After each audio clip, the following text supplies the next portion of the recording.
Hello, I'm Grand Haven Mayor Roger Bergman. Thank you for tuning in and welcome to Grand Haven City Digest. The video that you are about to watch should give you a little more insight into who we are at City Hall and what we're doing with your time and money. We do everything we can within our tight budget to inform the citizens and taxpayers of the business of the city. The business of the city is the business of the people, so please stay tuned and check back with us if you have any questions or comments. I thank the Grand Haven Area Public Schools for being our film production company. These videos are created by Dennis Threadgill and Haruki Shelton and a host of talented students. Working with our partners in education, we stretch our resources and present you with up-to-date, relevant content. Now sit back and enjoy this half-hour Grand Haven City Digest.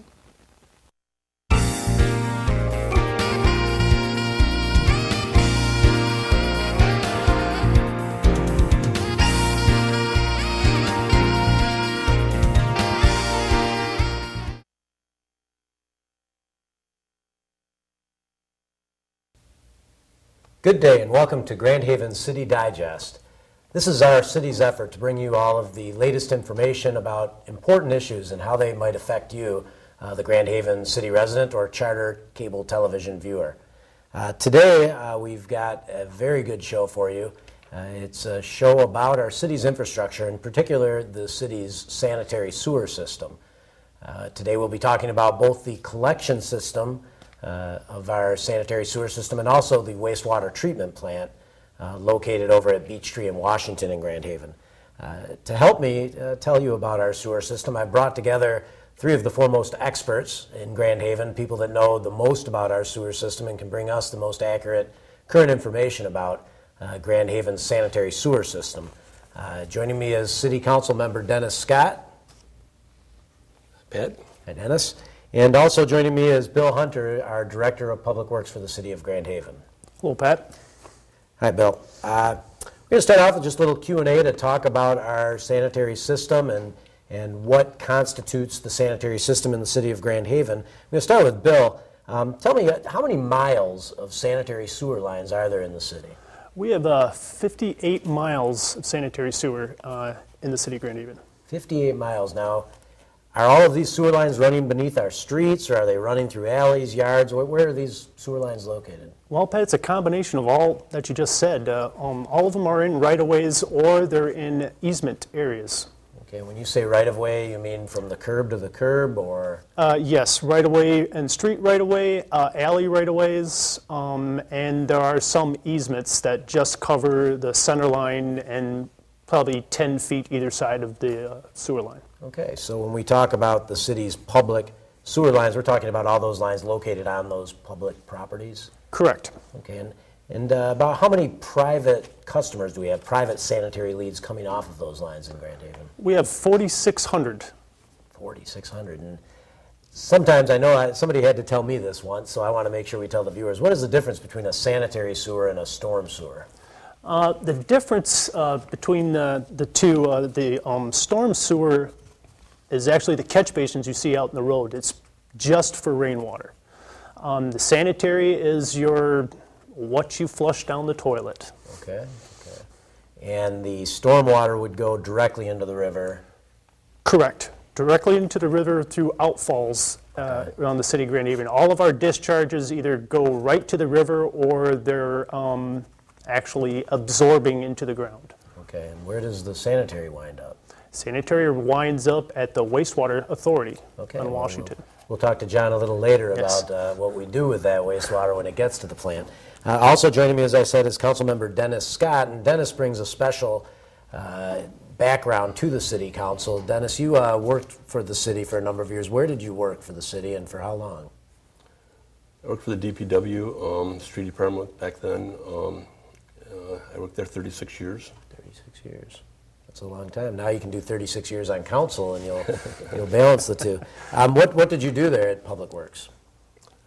When I first started out, I just started out like a laborer in '68 and just did regular maintenance work. The streets, sewers, sidewalks, a wall of wax, and I guess when I first started, I did a lot of the painting in town, all the crosswalks and railroad crossing markings and all the road markings that you see around town. So if the viewers think you look a little familiar, they may have seen you out with a Yeah, paintbrush. a little bit, yeah. Yeah. The work that you did on the sewers, specifically what kinds of work would you do on our sewers in Grand Haven when you were working for Public Works? I started flushing them, flushing water down them, a few hundred gallons at a time down the sewer line, and it flushes the sludge all out of it. A lot of our sewer lines are flat, and if we don't keep them flushed, they back up. Also cut roots out of them, done a few repairs. Later on, as I got more experience, I made flush lists out.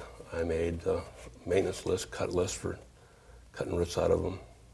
Okay, so when we see those guys with a great big vacuum truck with the lines out there, they're flushing the sewers to move the... That's not the vacuum truck. There's another truck, a jet truck that they got for flushing sewers. It's not quite the vacuum truck. The vacuum truck, they do have a machine there that they just got when I retired to clean out sewer lines. So that machine is well worth the money, I'm sure. I see it out quite a bit. So back in the day, you had a separate machine on a trailer that you used like a sewer jet that would shoot water in the line? It was not a trailer. We had it was hooked to a truck, but it didn't clean the sewer line. It would I guess it would go in there and take the sand, and you could put a cutter on it and cut the roots out of it and bring it back to the manhole. But you had to physically go down there and go down the manhole and clean it out. Where the new trucks now, with the truck that you just have, now you can just keep jetting and bringing the sand back, and it sucks it back up into the machine. Okay. Where you don't have to go physically down in the manhole anymore like we used to. Okay, so moving back to Bill, now what's the name of this piece of equipment that we now have that we use that's a lot more efficient when we clean our sewers? The vac truck, actually, it's a vac all. What Dennis was, it has a jet on it, as the jet truck itself, but in addition to that, it's a vacuum tube where you can place down in the manhole, and while you're jetting, actually, whatever material you're dragging back, it's lifting it up. Like Dennis said, if you're jetting, say you have sand or some other debris in the main itself, you did have to physically go down there and get it. Now actually you can suck it into a container where we dispose of it at a landfill. Okay. So, and also we don't have the guys going down, confined space, set up. It's more efficient and cleaner method. So when we see that guy standing out there with his flashlight looking down, Yes. and they're watching to see that the solids are moving through and we're getting the flow going, and that, okay.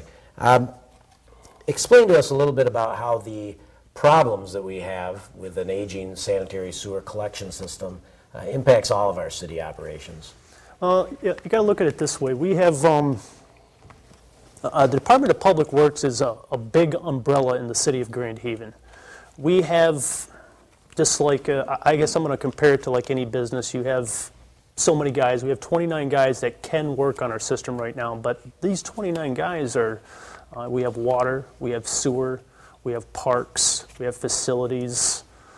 We have 55 roadbed miles of street, 85 miles of water main, 48 miles of storm sewer system, and there's a balance that we have to maintain all those. However, if you have, it might be one category, and let's call it sewer, if there's more need for that, we have to draw from others to take care of that. And of course, sewer and water are a priority. So as the system is getting older, you have to put more man hours into it.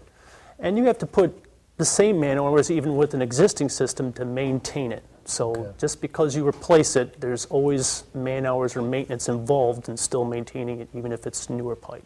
So the more emphasis we might need to put into man hours working on the sewer system, then the less attractive our parks, perhaps the fewer times we can sweep our streets and that sort of thing. It's just yes, potholes, all that.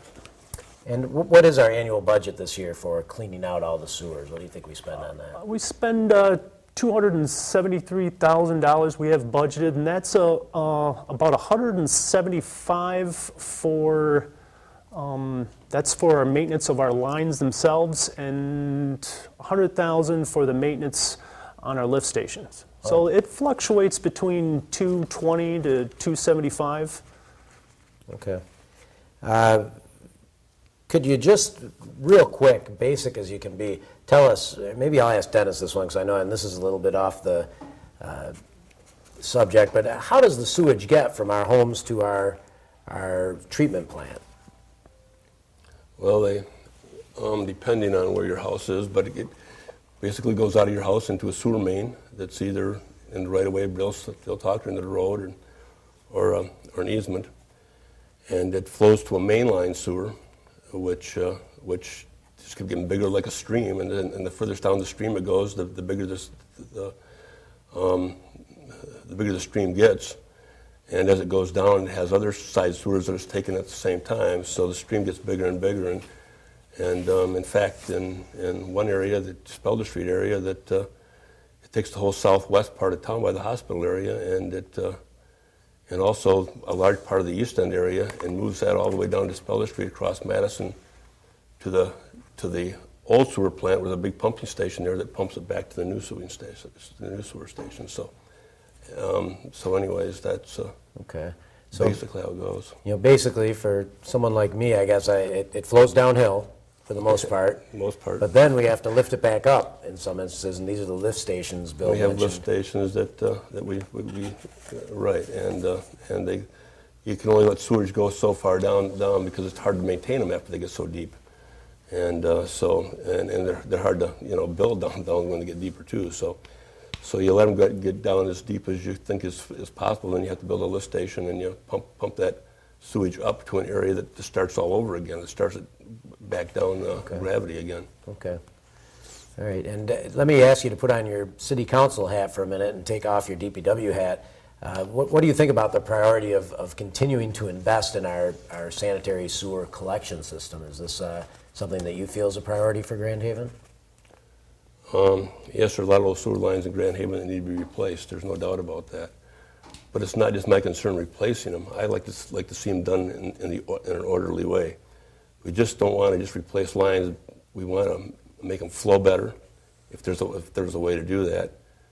And in most cases, and probably not in most cases, but a lot of cases there are, and we should be working in those areas to get the most flow out of these sewers so they can maintain themselves. Like Bill said, if what we're going to do is replace sewer lines, then you're right back there keeping the same flat lines over and over again flushed. Where if we go in the right areas and lower some of these sewers first, some of these mains, then we can lower the other ones that go into these. And I think that's one of the reasons that I ran for city council, because I didn't think it was going the right way.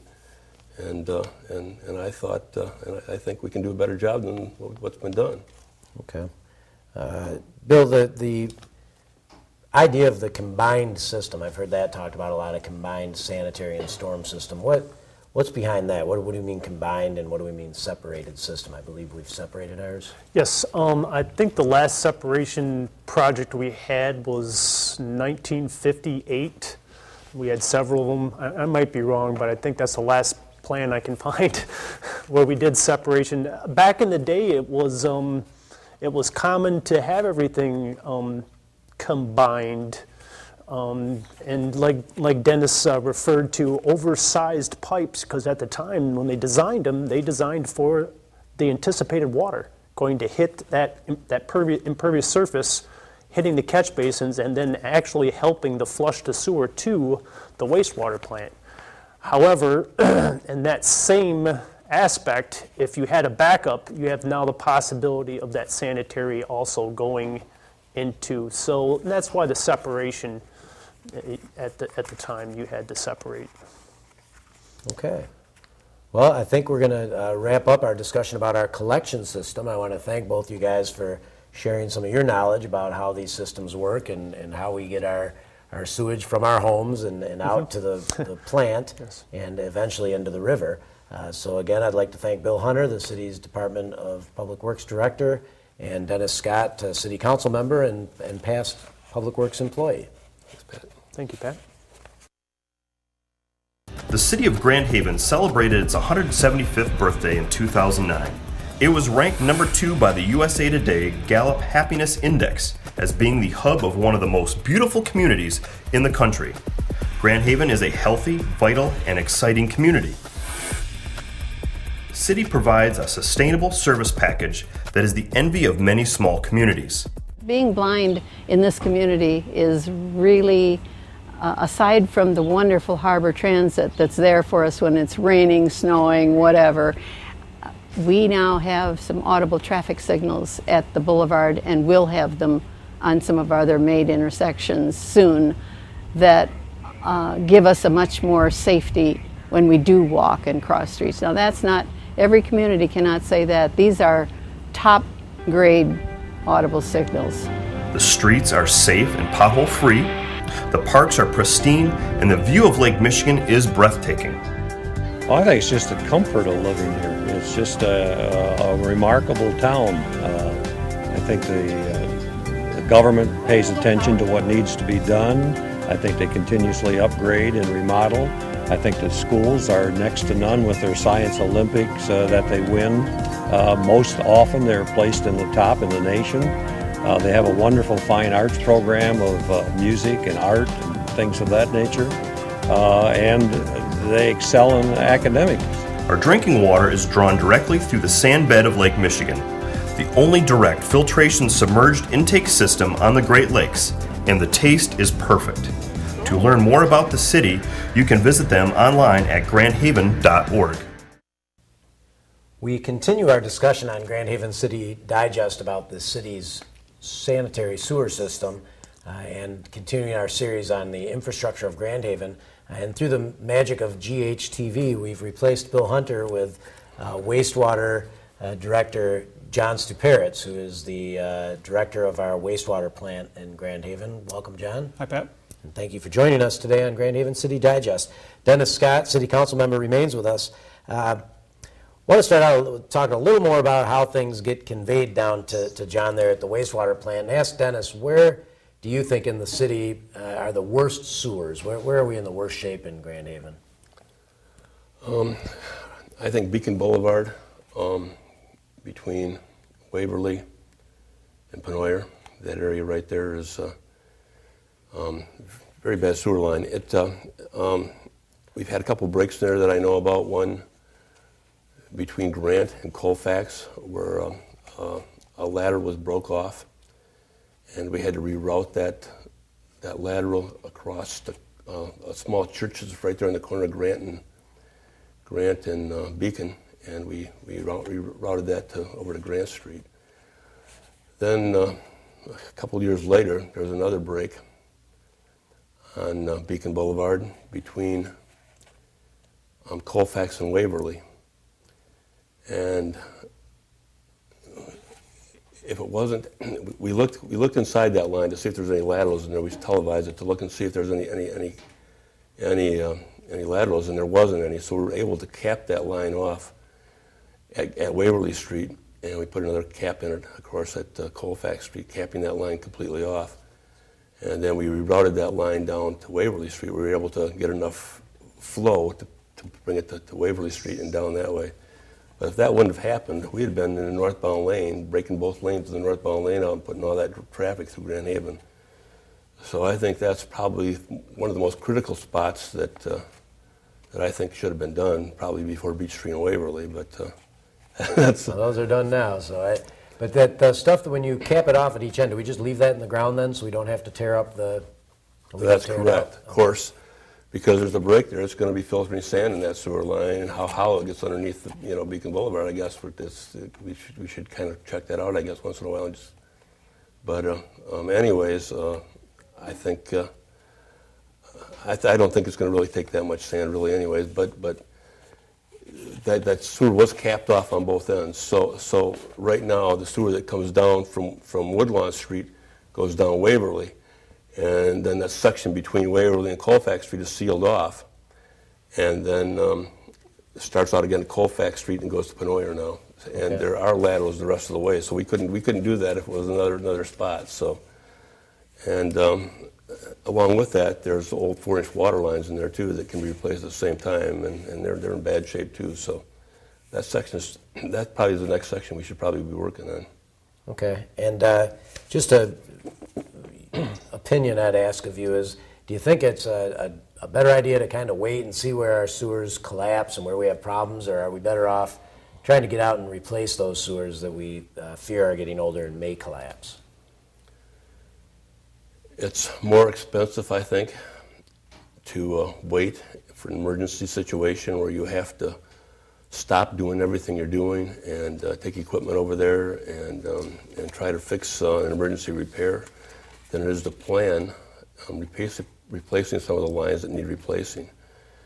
Also, nobody wants sewage backed up in their basement, and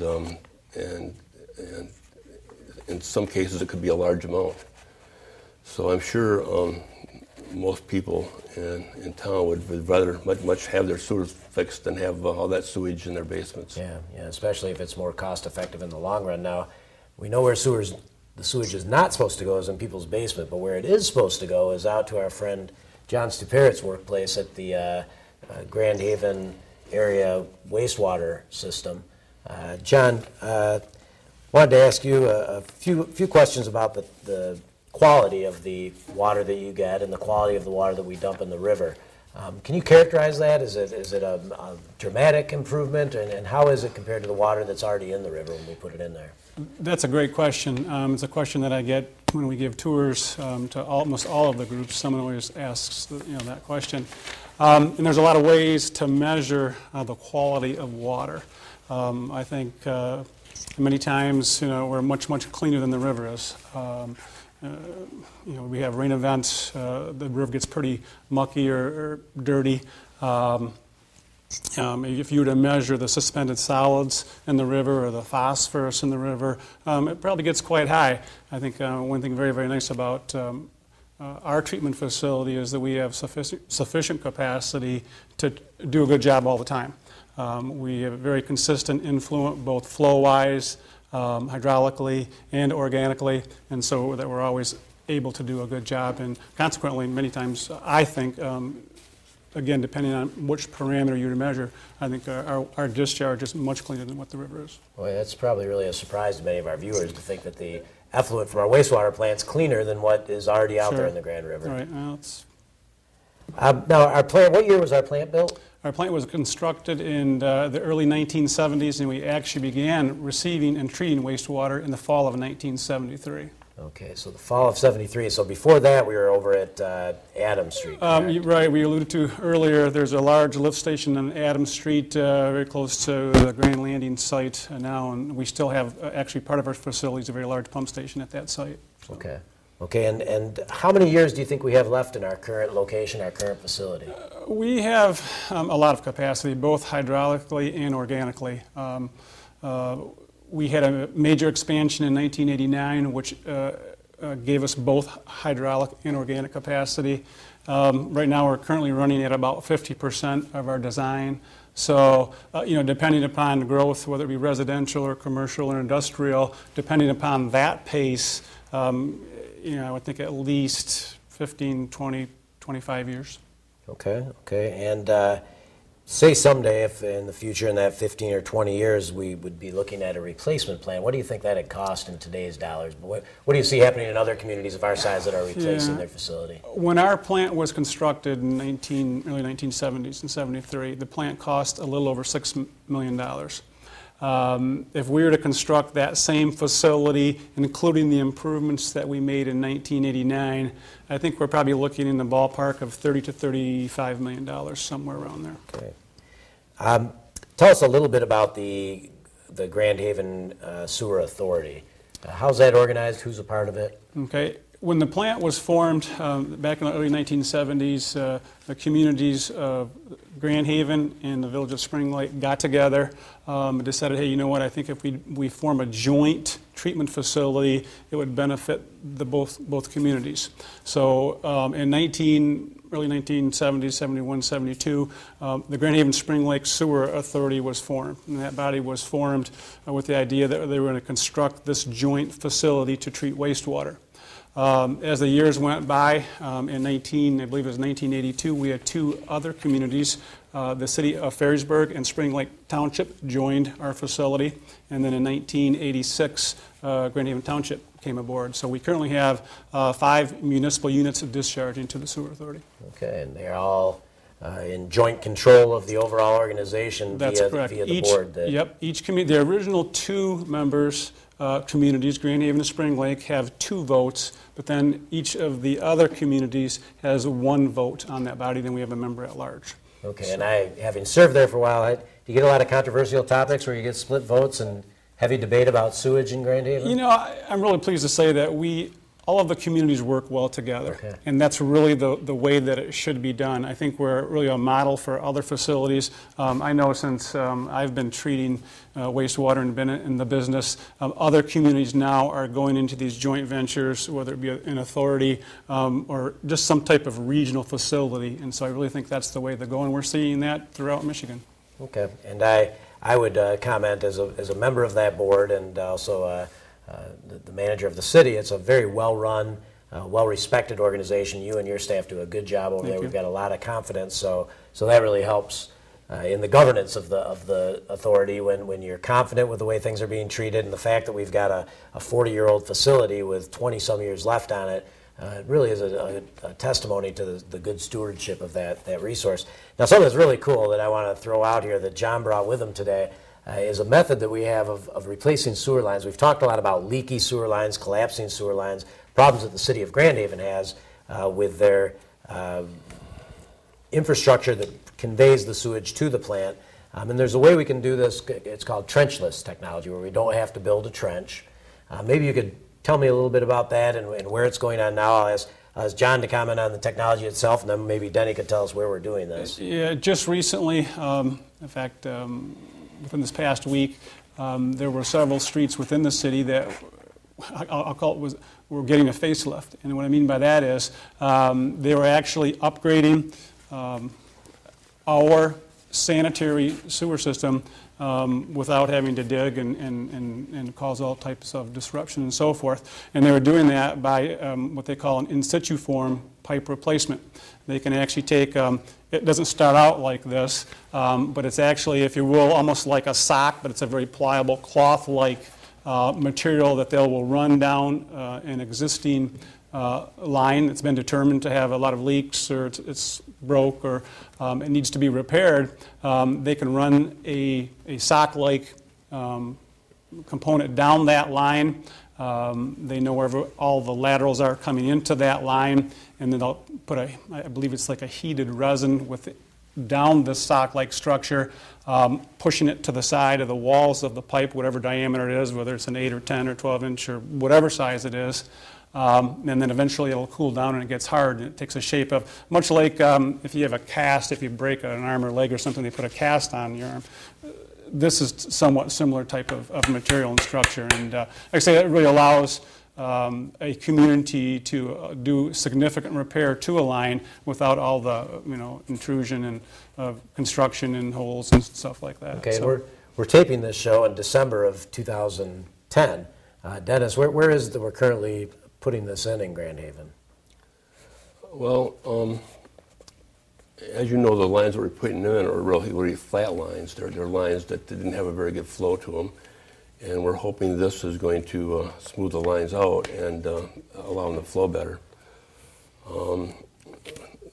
We're doing the side streets off Griffin, between Griffin and Peachtree, and I think most of those lines are getting it. We could have got more with our grant money, but we had to give some of that back because the engineers missed out on their estimation by 40%, I believe. The engineers were a little low, and we're also getting very good prices in 2010. There's a high supply of labor out there, and people looking for this kind of work, and it's all done without having to tear the road up, and the citizens out there hardly know that their sewer's being replaced. It's a very unintrusive way to replace those sewer lines. We don't have to dig big trenches and tear up roads and create a real nuisance in the neighborhood. We can just go, and this stuff is really solid. It's rock hard, and it of according to the manufacturers, now we haven't done this in Grand Haven before to any great extent, but according to the manufacturers, this will hold up just as long as a new sewer line. That we should get 50, 60, 70 years out of this stuff.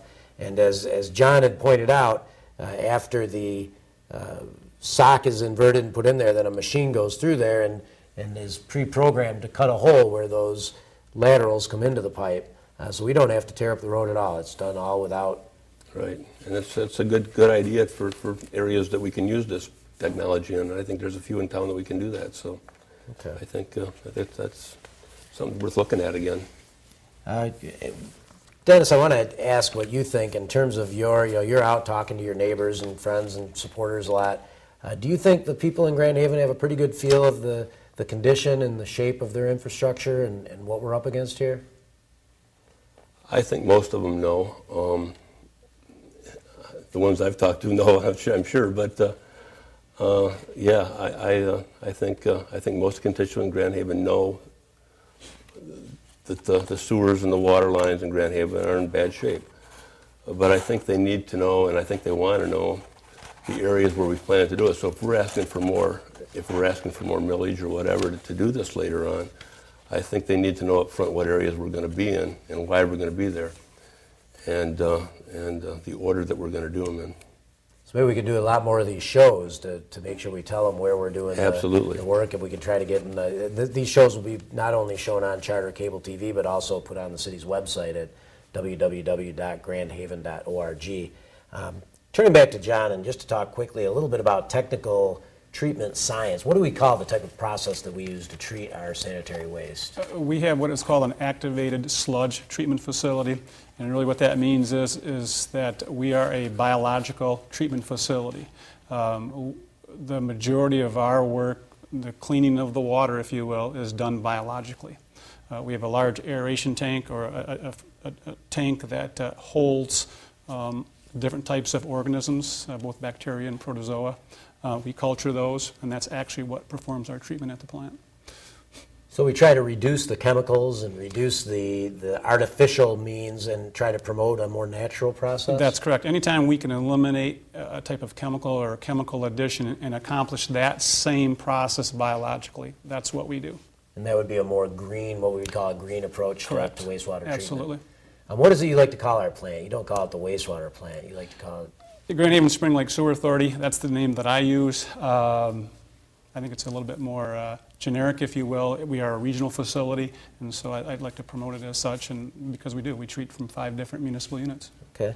And how many gallons about a day can we treat at our plant? We are designed for about 6.67 million gallons, and we currently receive a little over 3 million gallons per day. So roughly at about 50% of capacity.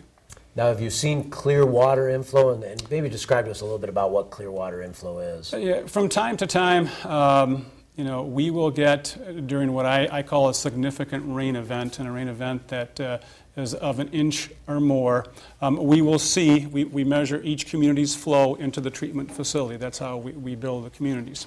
When a significant rain event happens, we will see the flow from the city of Grand Haven will go up, which means, hey, we're getting some type of either inflow or infiltration in our collection system. Either we have a major connection, maybe from a storm sewer going into a sanitary sewer, or maybe a parking lot's connected, or maybe we just have some inflow, we have some cracks and so forth, a deterioration of the sewer line itself. But regardless, we will see a significant increase in flow from the city of Grand Haven in our collection system during a rain event. So, today's topic I think is well timed, because even though we've made great strides historically, back in the days Denny referred to earlier, we had significant difficulties even treating the volume that was coming in. Those have been reduced throughout the years, but there are still cases when we get that big rain event where we're seeing more inflow and infiltration than we should. And I remember back before we built our other plant, the old plant, that we had so much infiltration that they couldn't handle it all, so we had to open the gates up and let raw sewage into the river. Right. And that's one of the reasons why we had our new plant now. Right. Today, and just to make it's clear, everybody's heard about the sanitary sewer flows and things like that. Once wastewater or sewage gets into the collection system, our collection system here within the city of Grand Haven, it comes to the treatment facility.